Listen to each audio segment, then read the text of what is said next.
जय हिंद दोस्तों। आइए हम देखते हैं वर्ल्ड ज्योग्राफी के टॉप 40 क्वेश्चन जो हम डेली देखते हैं। ठीक, तो शुरुआत करते हैं। देखिए, इसमें ज़्यादा टाइम वेस्ट ना करते हुए हम जो है 40 क्वेश्चन देखते हैं, आराम से डिस्कस करेंगे और बहुत अच्छे से।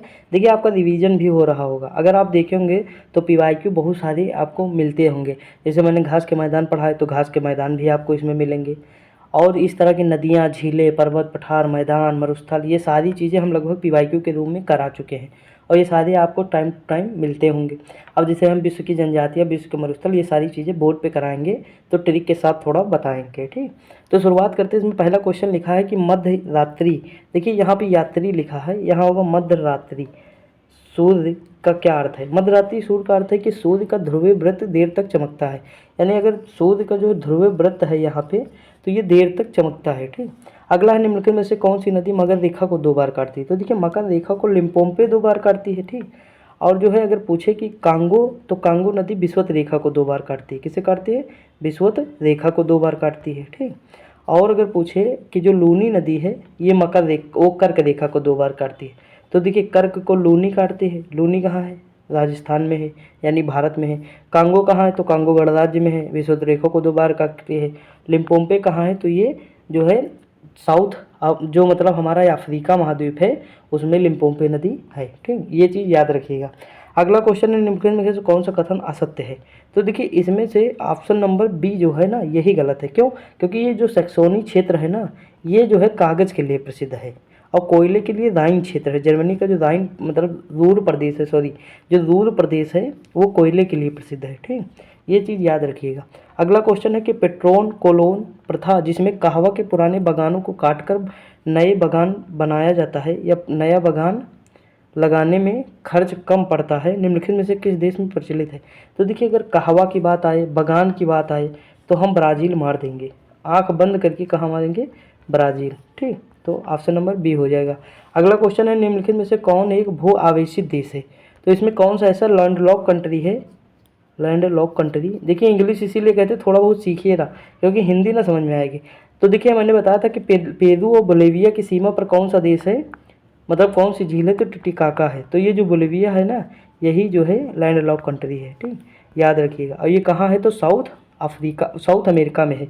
कहाँ है? साउथ अमेरिका में है। देखिए, साउथ अमेरिका के मैंने 13 देश कैसे याद कराए थे।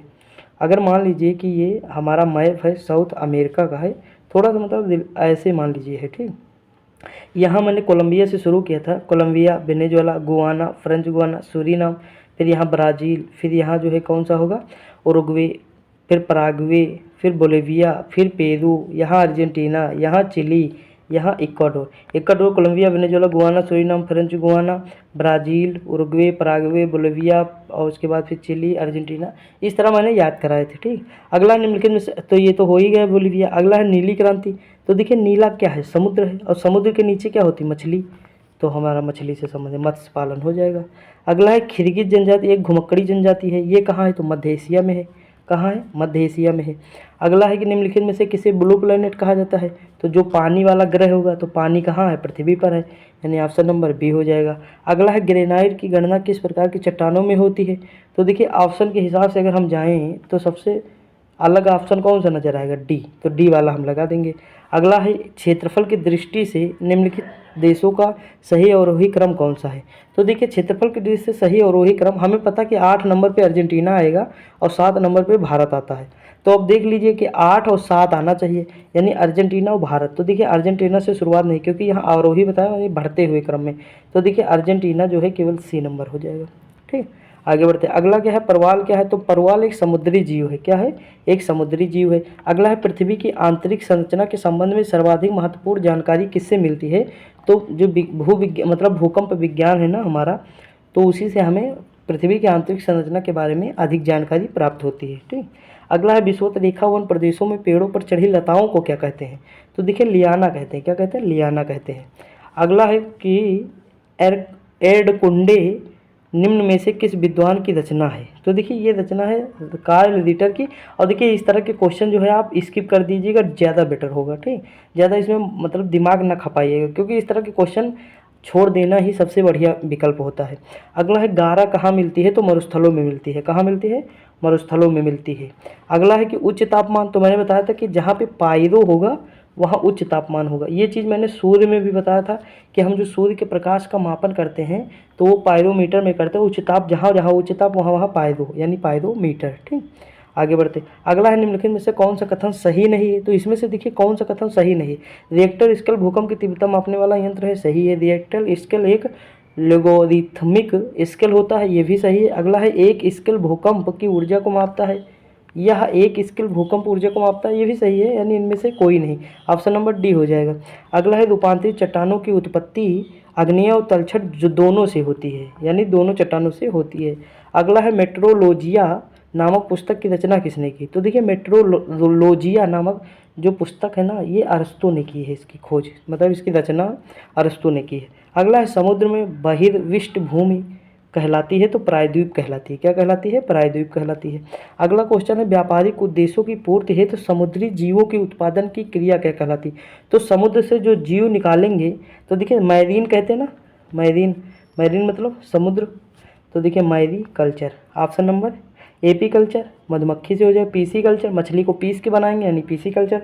मछली पालन हॉर्टिकल्चर यानी बागान से संबंधित हो जाएगा। तो इस तरह मतलब हम याद कर सकते हैं। अगला है जापान का सबसे बड़ा द्वीप, देखो एक क्रम है, होकाइडो, होकाइडो, होन्शु, कोइशु, शिकोकू। ठीक, तो ये है, यानी ऑप्शन नंबर एक पे ये हो जाएगा, ऊपर से नीचे की बात कर रहा हूँ। दूसरे पे होन्शु, और होन्शु ही सबसे बड़ा है। ठीक, ऑप्शन, और तीसरे पे ये और चौथे पे ये हो जाएगा। अगला क्वेश्चन है कि दस्ते कबीर, तो दस्ते कबीर कहाँ है, तो ईरान में पड़ता है। कहाँ पड़ता है, ईरान में पड़ता है। अगला निम्नलिखित में से किस देश में पाइपलाइन की लंबाई वहाँ के रेल मार्गों की कुल लंबाई से भी अधिक है, तो संयुक्त राज्य अमेरिका यानी यूएसए की बात करता है। अगला है कि महाबली गंगा, तो महाबली गंगा कहाँ की है, तो श्रीलंका की है। कहाँ की है, श्रीलंका की है। अगला है कि क्षेत्रफल के देश से विश्व का सबसे बड़ा भू आवेशित, तो देखिए भू आवेशित मतलब क्या होता है, लैंड लॉक। देखिए इसे नोट कर लीजिए ऐसे, नहीं तो आप पतला हिंदी मीडियम है तो कन्फ्यूज ही रहेंगे। लैंड लॉक, तो सबसे बड़ा लैंड लॉक, देखिए वहाँ पे ऑप्शन के हिसाब से था बोलेविया, क्योंकि वहाँ पे जितने ऑप्शन दिए हुए थे तो साउथ अमेरिका के थे यानी दक्षिण अमेरिका के थे। लेकिन यहाँ विश्व का पूछा है तो मैंने बताया था कजाकिस्तान विश्व का सबसे बड़ा है और दूसरे नंबर पर मंगोलिया है। ठीक, अगला क्वेश्चन है खनिज तेल का प्रथम कुआं कहाँ खोदा गया 1859 में, तो ये संयुक्त राज्य अमेरिका में खोदा गया है। अगला है उद्योगों में स्थानीयकरण हेतु आइसोडोपेन शब्द का प्रयोग सर्वप्रथम किसने किया, तो इसका प्रयोग वेबर ने किया। किसने किया, वेबर ने किया। अगला है अपर्दन के सामान चक्र में पुनर्योजन को दर्शाने वाली स्थलाकृति कौन सी है, तो देखिए ये है आधा कर्तित विसर्प। यानी देखिए अगर इस तरह के क्वेश्चन आपको कभी मिले ना तो आप ये स्किप कर दीजिएगा, सबसे बेटर रहेगा। भाई 100 में हमें अगर 75 नंबर से 80 नंबर आ गए ना हमारे, तो कोई भी कट ऑफ इतनी ही होती है। ठीक, 75 से 80 नंबर इनफ है। अच्छे से अच्छे एग्जाम है तो वहाँ पे तो 70% अगर नंबर है आपके ना, तब आपका काम हो जाएगा। यूपीएससी में तो 40% 50% बहुत है, तो हमें इस तरह के क्वेश्चन छोड़ देने ही बेटर है। ठीक, अगला है कूल गार्डी ऑस्ट्रेलिया के जिस प्रांत में है वो प्रांत कौन सा है, तो कल ऑस्ट्रेलिया का आप मतलब ये देखेंगे इस तरह का जो मतलब मैप है इस तरह का है, तो यहीं पे पड़ता है वेस्टर्न में। कौन सा, कालगोडी और कूलगार्डी, दोनों कालगोडी और कूलगार्डी सोने के लिए प्रसिद्ध हैं। ये वेस्टर्न ऑस्ट्रेलिया में है, पर्थ यहाँ पे पड़ता है। ठीक, तो ये सारी चीज़ें याद रखिएगा। अगला है निम्नलिखित में से कौन सा कथन असत्य है। आप देखिए इस तरह के क्वेश्चन अगर आप नहीं छोड़ेंगे ना तो फिर बहुत बड़ी समस्या हो जाएगी, और इसमें ऑप्शन नंबर बी हो जाएगा। ठीक, अब पढ़ लीजिएगा, हम नहीं पढ़ेंगे। अगला है कि अमेजन नदी के दक्षिण में स्थित ब्राज़ील के मैदानी क्षेत्र में पाए जाने वाली उष्णकटिबंधीय भूमियों को, देखिए इसका कहने का मतलब है कि जो ब्राज़ील में उष्णकटिबंधीय भूमि उसे क्या कहते हैं, तो पैम्पाज कहते हैं। लानोज वेनेजुएला में कहते हैं। स्टेपी यानी मेरे जो सैया होते हैं यानी सिया एशिया, और टोपी लगा के यानी स्टेपी। देखिए ब्राज़ील को मैंने याद कराया था कि झील, यानी ब्राज़ील में है झील। ठीक, ब्राज़ील यानी झील। देखिए इसकी और ट्रिक है लेकिन वो नहीं याद करा सकते हैं, तो ब्राज़ील यानी झील हो जाएगा, और यानी कंपास यानी झील के पास कंपास यानी कंपोज हो जाएगा। अगला है कि पृथ्वी का विषुवत कितना है, तो 12,750 किलोमीटर है विषुवतीय व्यास है। ठीक, अगला क्वेश्चन है क्षेत्रफल और आयतन के आधार पर विश्व की सबसे बड़ी झील कौन सी है, तो कैस्पियन सागर है। अब देखिए इसमें लगा तो सागर है लेकिन यहाँ पे झील है, तो देखिए मतलब जो पहले मतलब बहुत पहले यानी लगभग 200 साल पहले मान लीजिए, या 100 साल 200 साल पहले अगर हम बात करें तो देखिए इतना मतलब जो है विज्ञान डेवलप नहीं था, तो लोग अगर दूर से देखते थे तो ये देखिए इतनी बड़ी थी ना कि सागर की तरह दिखाई देती थी। तो उस समय लोग सोचते थे कि ये सागर है इतना बड़ा, लेकिन जैसे जैसे खोज हुई और पता लगा तो फिर पता पाया गया कि इसके चारों ओर तो क्षेत्र है, बीच में ये है, मतलब जो जिसके चारों ओर भूखंड होगा और बीच में वो पानी से घिरा होगा वही तो झील होगी। तो कैस्पियन सागर के चारों ओर तो क्षेत्र है, तो इसे फिर झील दिया गया और झील क्या है, सबसे बड़ी हो गई। अगला है क्राकोतोवा ज्वालामुखी कहाँ है, तो इंडोनेशिया के, लेकिन यहाँ देखो इंडोनेशिया नहीं लगाएंगे, यहाँ स्पेटली द्वीप समूह लगाएंगे। ठीक, ऑप्शन नंबर बी लगाएंगे। अगला है बगुला धारा, बगुलहास धारा जो है, बगुलहास धारा। देखिए हम जो ट्रिक बताते हैं ना उस माइंड में रखिएगा। देखिए बगुला हमेशा कहाँ रहता है, पानी में, और पानी में रहेगा तो ठंडा होगा पानी, यानी ठंडी जल धारा है, यानी ठंडी महासागरीय धारा हो जाएगा। अगला है विश्व में सोयाबीन की सर्वाधिक महत्वपूर्ण उत्पादक, तो देखिए सबसे ऊपर तो है यूएसए, यूएसए के बाद है ब्राज़ील, ब्राज़ील के बाद अर्जेंटीना है, फिर चाइना है, यानी ऑप्शन नंबर सी हो जाएगा। अगला क्वेश्चन है कि निम्नलिखित में से किस आकाशीय पिंड को पृथ्वी पुत्र कहा गया, तो पृथ्वी पुत्र है चंद्रमा। अगला है क्वेश्चन टेलीग्राफिक पठार निम्नलिखित में से कहाँ स्थित है, तो उत्तरी अटलांटिक महासागर में स्थित है, ऑप्शन नंबर सी हो जाएगा। अगला है निम्नलिखित में से कौन सा एक तारा है, तो देखिए इसमें तारा जो है सूर्य है, क्या है, सूर्य है। तो दोस्तों देखिए इसमें 40 क्वेश्चन थे जो मैंने करा दिए, और आज सुबह वाली वीडियो में मैंने यूपी के प्रमुख जो है मेले कराए थे, जो लोग ना देखे होंगे तो जाके ज़रूर देखिएगा। ठीक, जो मेरी रामबाण क्लासें होती हैं उसकी एक प्लेलिस्ट अलग से बनी है, वो बोर्ड की क्लासें हैं, उसे तो आप बिल्कुल स्किप न करिएगा। और बाकी ये जो है ये रिवीजन के तौर पर आपके PYQ होते हैं, आप इसे करते रहिए और ये आपका कॉन्फिडेंस बढ़ाएंगे, नई जानकारी आपको मिलेगी रोज़, मतलब डेली अगर 40 में 20-30 जानकारी आपको एक्स्ट्रा मिलती ही रहेगी।